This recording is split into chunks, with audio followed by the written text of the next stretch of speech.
I'm 90 years old now. 90. And if you had asked me when I was 30 where I'd be spending most of my time at this age, I never would have guessed it would be sitting in my backyard, under the shade of 3 trees that have become more like children to me than anything else in this world. But here's what I want to tell you, and I want you to really listen because this changed my entire life, and I believe it can change yours too. 50 years ago, I made a decision that most people thought was absolutely crazy. I stopped buying fruit from the market. Not because I became some extreme person, or because I had some strange ideology. I did it because I planted 3 trees. 3 simple trees. And those 3 trees have fed my family, healed my body, brought me peace, and taught me more about the meaning of life than anything I could have learned from any book or teacher. Today I want to share with you the story of these 3 trees, because I'm not getting any younger, and I need to pass this knowledge on to someone who will actually use it. Someone like you. Let me take you back to 1974. I was 40 years old, full of energy, working too hard, eating too much of the wrong things, and honestly, I was miserable.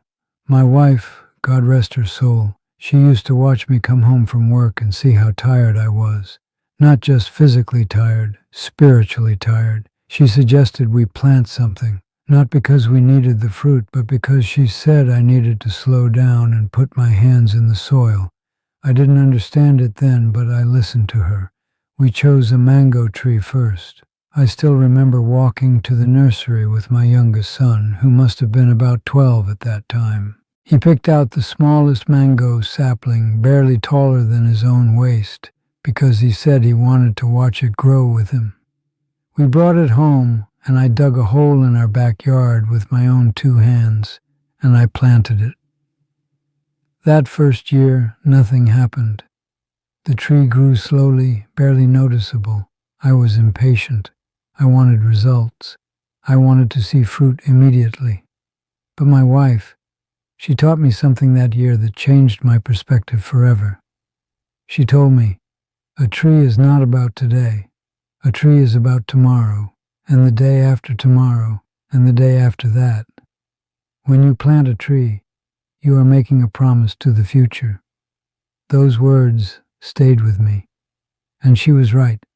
By the 4th year, that little mango tree began to produce fruit. Small mangoes at first, maybe a dozen that entire season. But I will never forget the taste of that first mango that grew in my own backyard. It tasted like patience. It tasted like faith. It tasted like love, because I had poured all of those things into that soil. And from that year forward, for almost 50 years now, I have never needed to buy mangoes, not once. That one tree produces enough fruit for my family and for neighbors and friends too. Some years, I have given away more mangoes than I could possibly eat.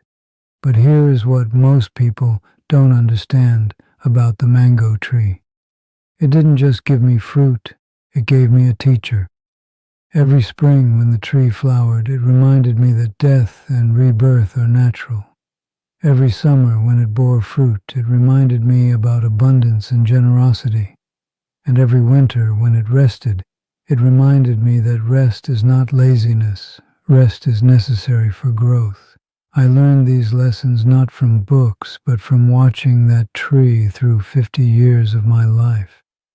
The mango tree taught me something else too, something practical that I want to share with you. A mango tree doesn't ask for much. It needs good soil, and it needs patience, and it needs you to water it when the rains don't come. But beyond that, it thrives on neglect in some ways. It doesn't need fancy pesticides or complicated systems. It needs your attention, yes, but not your obsession. This is how I learned to live better too. I stopped obsessing over things I couldn't control and started giving my attention to what actually mattered. My health improved. My peace of mind improved. Everything improved. About 10 years after the mango tree, my wife got very sick. I won't go into the details, but I will tell you that the doctors were limited in what they could do for her. She suffered from terrible inflammation, and nothing seemed to help. One of our neighbors, an old woman, even older than I am now, she suggested that my wife drink fresh lemon water every single morning. Not because it was medicine, but because it was natural medicine. It was prevention. It was healing. And she said something I'll never forget. She said, "The lemon tree has been healing people for thousands of years. Stop fighting against nature and work with it instead."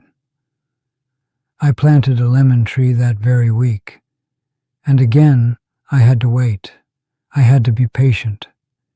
3 years before we had our first real harvest of lemons, but when we did, something extraordinary happened. My wife started drinking fresh lemon water every single morning, and within months her inflammation decreased. Her energy increased. She looked healthier than she had in years. And I realized that I had been so focused on buying expensive medicines and treatments that I had forgotten that nature has been our pharmacy all along. That lemon tree became more than just a source of fruit for us. It became a symbol of healing. For the last 40 years, every single member of my family who has come to stay at my house has drunk fresh lemon water made from those lemons. We've treated colds with it. We've used the juice on our skin for spots. We've cleaned our house with the oil. We've dried the peels for tea. Nothing goes to waste. The tree gives and gives and gives, and in return we give it water and care and respect. Let me tell you something about the lemon tree that I learned through decades of living with it. It's hardy. It's resilient. It can handle difficult conditions that other trees cannot.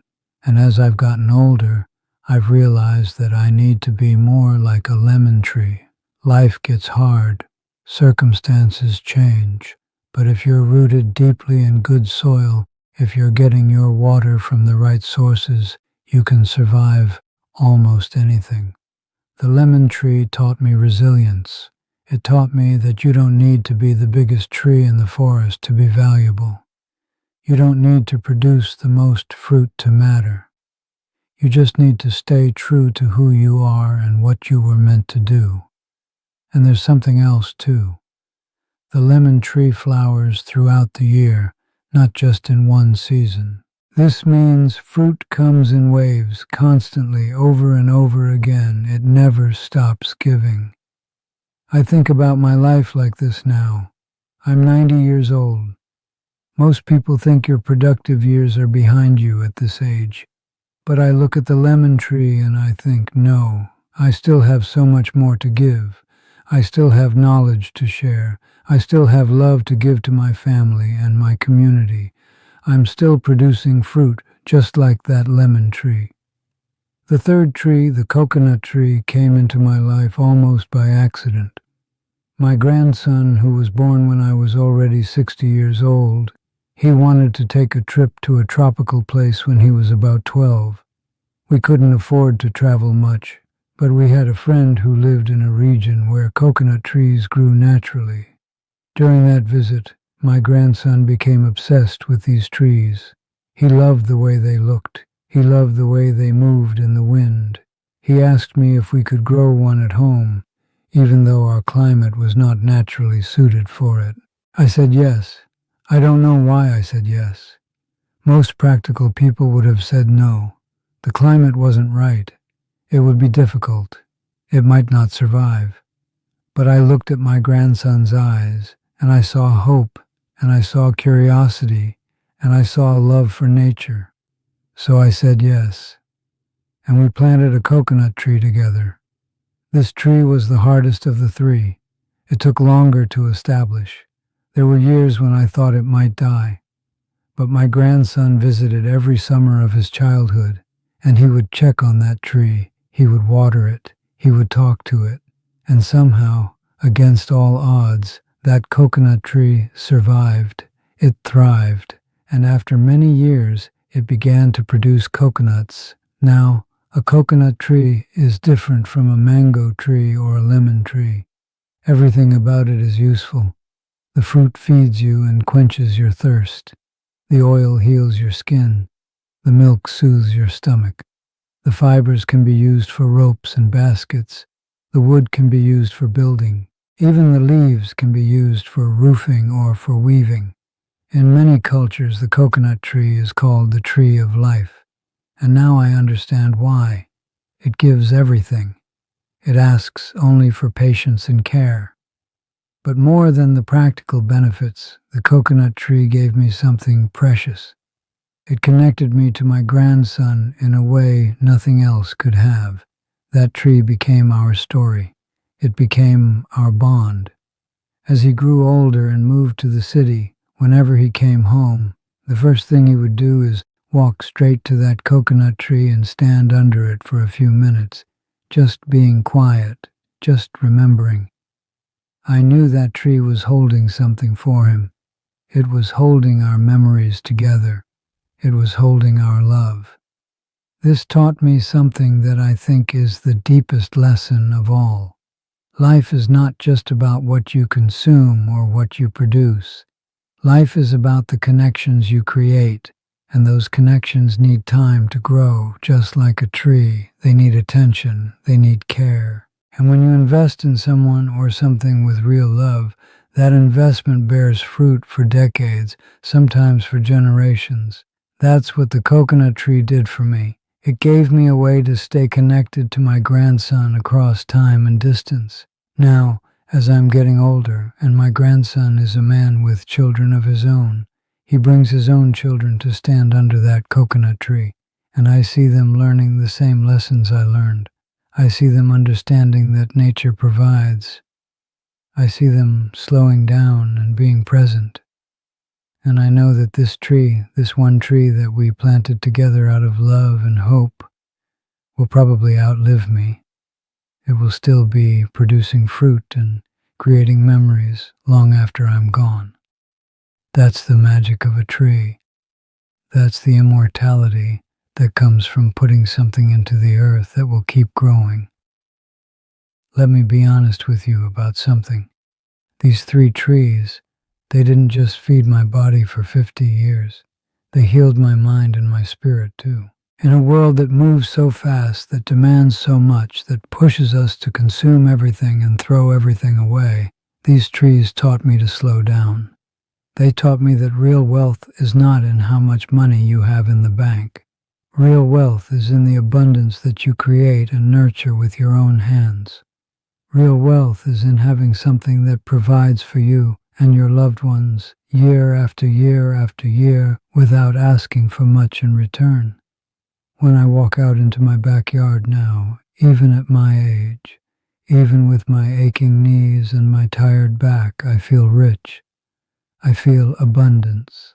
I feel like the luckiest man alive because I know that my food is going to come from these trees that I planted with my own hands, with my own love, with my own intention. There's no middleman, there's no corporation taking a profit. There's just me and the earth and the cycles of nature. And I want to tell you something that I've learned from watching these trees for half a century. The world is telling you that you need to buy everything. You need to buy your health. You need to buy your peace. You need to buy your security. But that's a lie. The earth has everything you need. And if you put your hands in the soil and plant something, if you make the decision that you're going to care for something for the long term, something magical happens. You stop being just a consumer. You become a creator. You become a steward. You become someone who is leaving something behind for the next generation. I'm 90 years old, and I don't have much more time on this earth. That's not sad to me. That's just true. But what makes me feel like I've lived a complete life is knowing that these trees will keep growing. My great-grandchildren might eat mangoes from that tree that my son and I planted in 1974. That thought, that knowledge, that fills me with a peace that I cannot describe. So I'm asking you now, as one human being to another, as someone who has lived a long life and learned some things, please consider planting something, even if it's just one tree, even if it seems impractical, even if people tell you it's crazy. Make a decision to create something that will outlive you. Make a decision to work with nature instead of against it. Make a decision to be part of the solution to the world's problems instead of part of the problem. And please, if this message has touched your heart the way I hope it has, subscribe to this channel so that we can keep this old wisdom alive. Help me share these lessons with others. Help me make sure that the knowledge I've gained from 50 years of living with these trees doesn't disappear when I'm gone. Thank you for listening to an old man's story.